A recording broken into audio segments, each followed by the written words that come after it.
ജല അതോറിറ്റിയുടെ ഗുരുതരമായ വീഴ്ചയാണ് യഥാർത്ഥത്തിൽ ഈ ആളുകളെ എല്ലാം തന്നെ തിരുവനന്തപുരത്തെ നഗരത്തിലുള്ളവരെല്ലാം തന്നെ ബുദ്ധിമുട്ടിലാക്കുന്നത്. ഏതായാലും സർക്കാർ ഇവർക്ക് ഓണ സമ്മാനമായി കൊടുത്തിരിക്കുന്ന കാര്യം ഇതുതന്നെയാണ് എന്ന് പറയാതിരിക്കാൻ കഴിയില്ല. കാരണം ഒറ്റ വീടുകളിൽ വെള്ളമില്ലാത്ത അവസ്ഥയാണ്.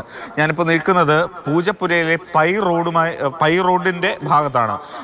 ഈ കാണുന്ന ഒരു പ്രദേശത്തും ഇപ്പോൾ വെള്ളമില്ലാത്തൊരവസ്ഥ. ഈ കാണുന്ന പൊതു ടാപ്പിൽ വെള്ളമുണ്ട്. അത് ഇന്നലെ രാത്രി മുതൽ നേരിയ തോതിൽ ഈ ടാപ്പിലെത്തുന്നുണ്ട്. പക്ഷേ ഈ വീടുകളിലേക്ക് ഒന്നും തന്നെ വെള്ളം എത്തിയിട്ടില്ല. അവരുടെ ആ മുഖത്ത് ആ വിഷമമൊക്കെ തന്നെ ഉണ്ട്. ചേട്ടാ, ഇപ്പം എത്ര ദിവസമായി ഇവിടെ? എന്താണ് എങ്ങനെയാണ് ബുദ്ധിമുട്ട്? എന്താണ്? കഴിഞ്ഞ 4-ാം തീയതി തൊട്ട് വെള്ളമില്ല. ഉച്ചയ്ക്ക് പോയതാണ്. ഇത് ഇന്ന് ബുധനാഴ്ചയാണ്. കഴിഞ്ഞ ബുധനാഴ്ച പോയത്. അതുകൊണ്ട് ഒരു 7 ദിവസത്തിൽ കൂടുതലായി വെള്ളമില്ല. കഴിഞ്ഞിട്ട് ഒരു തുള്ളി വെള്ളം പോലും ഞങ്ങൾക്ക് കിട്ടുന്നില്ല.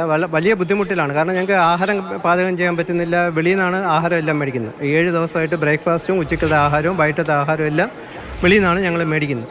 അത് ചോദിക്കുമ്പോൾ അത് ഇപ്പോൾ ഇന്നലെ തന്നെ മറ്റിടത്തെല്ലാം വെള്ളം റെസ്റ്റോർ ചെയ്തപ്പോൾ വാട്ടർ അതോറിറ്റി ഞാൻ വിളിച്ച് ചോദിച്ചു. പലപ്പോഴും ചോദിച്ചപ്പോൾ അത് വെള്ളം വരും എന്നുള്ള ഒരു ഒഴുക്കം മറുപടി അല്ലാതെ ഒരു ശാശ്വതമായൊരു പരിഹാരം ഉണ്ടാകുന്നില്ല. അതൊന്ന്. ഇത് രണ്ടാമത്തെ കഴിഞ്ഞ മാർച്ചിൽ ഇവിടെ കുഴിച്ചതാണ് പൈപ്പ് ലൈൻ ഇടാനായിട്ട്. അമൃത പദ്ധതി പ്രകാരം പൈപ്പ് ലൈൻ ഇടാനായിട്ട് കുഴിച്ചിട്ട് അന്ന് തൊട്ട് വെള്ളത്തിൻ്റെ ഷോർട്ടേജ് ഇവിടെ ഉണ്ട്. കഴിഞ്ഞ മാർച്ച് തൊട്ട്, അതായത് ഏതാണ്ട് 6-7 മാസമായിട്ട് വെള്ളത്തിൻ്റെ വളരെ ഷോർട്ടേജ് ഈ പ്രദേശത്തുണ്ട്. അതിന് പരാതിയൊക്കെ പറഞ്ഞായിരുന്നു. അസിസ്റ്റന്റ് എഞ്ചിനീയറെ വിളിച്ച് ഞാൻ പറഞ്ഞു. പിന്നെ PTPNRലെ അസിസ്റ്റന്റ് എക്സിക്യൂട്ടീവ് എഞ്ചിനീയറെ വിളിച്ചപ്പോൾ അവർ ഫോൺ എടുക്കുന്നില്ല. ഫോൺ സ്വിച്ച് ഓഫ് ആണ്. ഞാൻ അതിന് ചീഫ് എഞ്ചിനീയറെ വിളിച്ചു. മിനിസ്റ്ററുടെ PS-നെ വിളിച്ചു. പിന്നെ സൂപ്രണ്ടിങ് എഞ്ചിനീയറെ വിളിച്ചു. വാട്ടർ അതോറിറ്റിയിൽ അറിയാവുന്ന ഒരുമാതിരിപ്പെട്ട എല്ലാ ഉന്നത ഉദ്യോഗസ്ഥരെയും വിളിച്ചു പറഞ്ഞു. അത് പ്രകാരം ഒരു വലിയ ടാങ്കർ ഇന്നലെ മുകളിൽ വന്നു. പക്ഷേ അത് ഇങ്ങോട്ട് താഴോട്ട് ഇറങ്ങത്തില്ല. ഞാൻ പിന്നെയും വിളിച്ച് അസിസ്റ്റന്റ് എഞ്ചിനീയർ പറഞ്ഞു, ഇത് പറ്റത്തില്ല, നിങ്ങൾ സംവിധാനം ഉണ്ടാക്കണം, ബദൽ സംവിധാനം ഉണ്ടാക്കണമെന്ന് പറഞ്ഞ് നിരന്തരം ഫോൺ വിളിച്ചതിന് ശേഷമാണ് വൈകിട്ട് ഒരു 4:30 മണിക്ക് ഒരു ഒരു ബൊലേറോ വാനിൽ വെള്ളം 200 ലിറ്ററിൻ്റെ 2000 ലിറ്ററിൻ്റെ ഒരു ടാങ്ക്. പക്ഷേ അത് ഒന്നും ആവത്തില്ല. അതെ, തീർച്ചയായിട്ടും ഈ പ്രദേശത്തൊക്കെ ഒരു 2000 ലിറ്ററിൻ്റെ ടാങ്കിൽ വെള്ളം കൊണ്ടുവന്നു കഴിഞ്ഞാൽ എന്താകുമെന്നറിയാം. അതോടൊപ്പം തന്നെ ഈ പ്രദേശത്തൊന്നും അങ്ങോട്ടൊന്നും ടാങ്കറൊന്നും കയറി പോകുന്ന ഒരു സ്ഥിതിയുമില്ല. വീട്ടിൽ വെള്ളം എന്താണ് സ്ഥിതി? ഇവിടെ ടാപ്പിലുണ്ട്. വീട്ടിൽ വന്നോ? വീട്ടിൽ ഇതുവരെ വന്നിട്ടില്ല. 7 ദിവസം ആയില്ലേ. 7 ദിവസം കഴിഞ്ഞ് നമുക്ക് ഭയങ്കര ബുദ്ധിമുട്ട്. ഒന്നാം സുഖമില്ലാത്തവർ ഇങ്ങനെ വെള്ളം വിടാതിരുന്നാൽ എന്ത് ചെയ്യും? ഈ പാചകം ചെയ്യാൻ പറ്റില്ല, അല്ലെങ്കിൽ വലിയ ബുദ്ധിമുട്ടല്ലേ? വലിയ ബുദ്ധിമുട്ടാണ്. കാരണം കുറെ നാൾ കൊണ്ട് നമുക്ക് വെള്ളത്തിന് ഭയങ്കര ബുദ്ധിമുട്ടാണ്. പൈപ്പിൽ അത് തൊട്ട് വെള്ളം ഇല്ല ഞങ്ങൾക്ക്. അതുവരെ വന്നോണ്ടിരുന്ന വെള്ളമാണ്.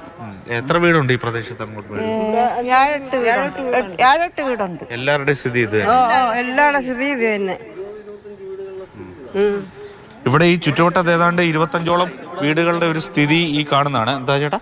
ഒരു 25-30 വീടുകളിൽ ഇപ്പം ഈ 7 ദിവസം കൊണ്ട് വെള്ളമില്ല. കിടപ്പ് രോഗികൾ ഉൾപ്പെടെയുള്ള പ്രദേശമാണ്. ഒരു 3 വീടുകളിലെന്ന് വെച്ചാൽ സ്ഥിരമായിട്ട് എണീക്കാൻ വയ്യാതെ ആളുകൾ കിടക്കുന്ന സ്ഥലമാണ്.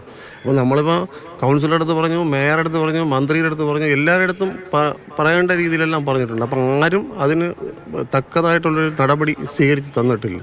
ഞങ്ങൾക്കിപ്പോൾ ആരെയും രാഷ്ട്രീയം അങ്ങനെയൊന്നുമല്ല. നമുക്ക് കുടിവെള്ളം കിട്ടണം. കുടിവെള്ളമാണ് ചോദിക്കുന്നത്, മനസ്സിലായില്ല. അപ്പോൾ അത് തരാൻ പറ്റില്ലെന്നുണ്ടെങ്കിൽ പിന്നെ ഞങ്ങൾ എന്ത് ചെയ്തിട്ട്? അതെ, തീർച്ചയായിട്ടും അവരുടെ ആ ഒരു വേദന നമ്മൾ ഉൾക്കൊള്ളുകയാണ്. ഇങ്ങോട്ട് ഇറങ്ങുന്നത് തൊട്ട് ഈ ഏരിയ മൊത്തത്തിൽ വെള്ളം ഇല്ല. എല്ലാ വീടുകളിലും വെള്ളം. ആ ഏരിയയിലും അപ്പുറത്തും ഇവിടെ എല്ലാം ഈ കംപ്ലീറ്റ് ഏരിയയിലും വെള്ളം ഇല്ല. ഇത് ആ റോഡ് നമ്മൾ തിരിയുന്ന തൊട്ട് ഇങ്ങോട്ട് വെള്ളം ഇല്ല. നിങ്ങൾ ഈ ഫ്ലാറ്റ് ഇവിടെ വന്നതിന് ശേഷമാണ് നമുക്ക് ഇത്രയും ഷോർട്ടേജ് ഇവിടെ വന്നിട്ടുള്ളത്. അതിന് മുമ്പ് നല്ല ഫോഴ്സ് ആയിരുന്നു വെള്ളത്തിന്.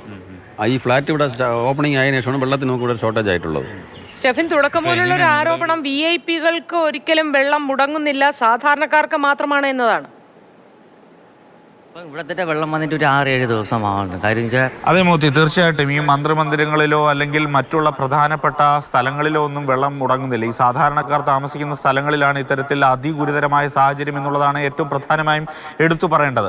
അതോടൊപ്പം ഇവരുടെ ഈ പ്രശ്നം 7 ദിവസം, അതായത് ഒരാഴ്ചയോളമായി ഈ കഷ്ടപ്പാടിങ്ങനെ തുടരുകയാണ്. എന്നിട്ടും ഇതിനൊരു ശാശ്വത പരിഹാരം ഉണ്ടാക്കാൻ കഴിഞ്ഞിട്ടില്ലെങ്കിൽ അത് വാട്ടർ അതോറിറ്റിയുടെയും ജലവിഭവ വകുപ്പ് കൈകാര്യം ചെയ്യുന്ന മന്ത്രി മുതൽ താഴോട്ടിങ്ങോട്ടുള്ള എല്ലാ ഉദ്യോഗസ്ഥരുടെയും അതിഗുരുതരമായ വീഴ്ചയാണ്. ഇനിയും വീണ്ടും ഈ കാര്യങ്ങൾ അവരുടെ മുന്നിലേക്ക് വയ്ക്കുകയാണ്. ഏതെങ്കിലും തരത്തിൽ ഈ ജനങ്ങളോട് പ്രതിബദ്ധത ഉണ്ടെങ്കിൽ എത്രയും പെട്ടെന്ന് തന്നെ അവരുടെ ഈ പ്രശ്നത്തിന് പരിഹാരം കാണണം.